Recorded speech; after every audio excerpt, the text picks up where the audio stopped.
people don't understand how awful and detrimental sin is, because sin could come at you and then it could AJ, let's talk. talk about sin, temptation, spiritual attacks, and even the devil. The devil really, really tempts us. And one thing that I found out is that we have two enemies, two main enemies that fight us. We fight against our own flesh daily. We fight against our flesh. Even Christ says we need to deny ourselves, because if we don't deny ourselves, all kinds of sins could stir up within ourselves, where we could learn how to kill, steal, and destroy, which comes from the enemy. And that is our second enemy, the devil himself. And we're constantly in spiritual attacks. I often like to think of spiritual attacks like an actual military battle that we're having. And one example that I like to use is that there is one sin, only one sin, that God tells people to flee from, and it's sexual immorality. And you can find that in 1 Corinthians. Flee sexual immorality, because sexual immorality is that one sin that you don't want to fight hand on.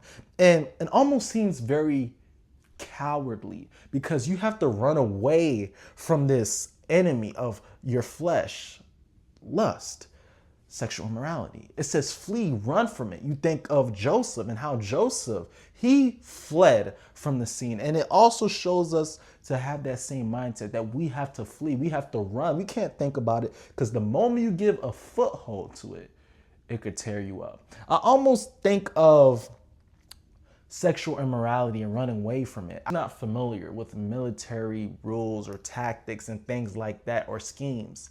There's something called the Fabian strategy. The Fabian strategy is that if the enemy is in your homeland or in your mainland, what you do is you cut off the supplies and allow them to keep chasing you.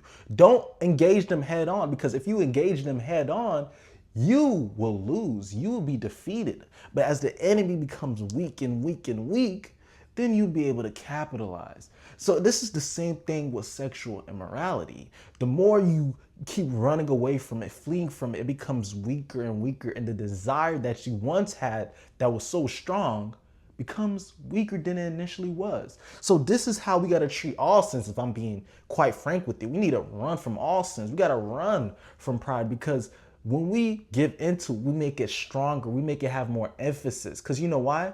The more you do it, the more you want to do it more and more, and you start to crave it. I don't know if you notice when you have somebody who's like craving food, like they're craving sweets. And when they're craving sweets, nothing, and when I mean nothing, because I'm a person who likes chocolate and chocolate chip cookies.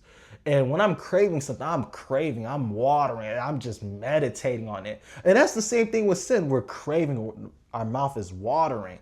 We're thinking about it. We're meditating on it. We're not supposed to do that with sin. Even though sin knocks at the door, the enemy is like on our shoulders right here, just standing here, telling us all the lies, all the wickedness. And even we're telling ourselves all the lies and all the wickedness, because we're not putting down the flesh. We're not having our spiritual armor. We're not having the sword. And the sword is important. I'll probably have another video about the armor of God. But the reason that I'm talking about this is for practicality usage. What I'm trying to say is that us as believers in Christ, we all have this, I guess you could say, this little demon on our shoulders, per se. And a lot of times we give into it.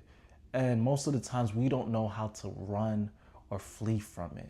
We always try to figure things head on. And one thing that I learned is that instead of focusing on the sin, focus on the Lord. Instead of counting the days, oh, I did 3 days without doing this, and I went 2 days. No, because you're missing the point now. When you keep your eyes on Christ, everything just starts to flow naturally. You don't need to think about how long you didn't do this sin. Just think about how faithful am I being? And that can help you with anything. When you think about how faithful you're being, then you're able to do everything else. Everything. I want you to keep that in mind. Focus on this. When you focus on Christ, it's hard to focus on Christ and on sin at the same time. Like what Jesus said, you only could think about one thing. Your eyes can only look at one thing. So make sure you meditate on this. And one of my favorite verses, one of the first verses I meditated on as a Christian, is Philippians chapter 4, verse 8. It says, finally, brethren, whatever things are true, whatever things are noble, whatever things are just, whatever things are pure, if there's any praiseworthy, if anything trustworthy, meditate on these things. And I'm thinking of a different translation in my head, but I'll put up the verse up for you. But the main point, or the main emphasis of this verse, is that meditate on the things that are true, meditate on the things that are noble, meditate on the things that are pure, meditate on the things that are just. When you start to fill your mind with these things, it makes a lot of difference. So instead of counting the days, make each day count. All right, that's enough for now.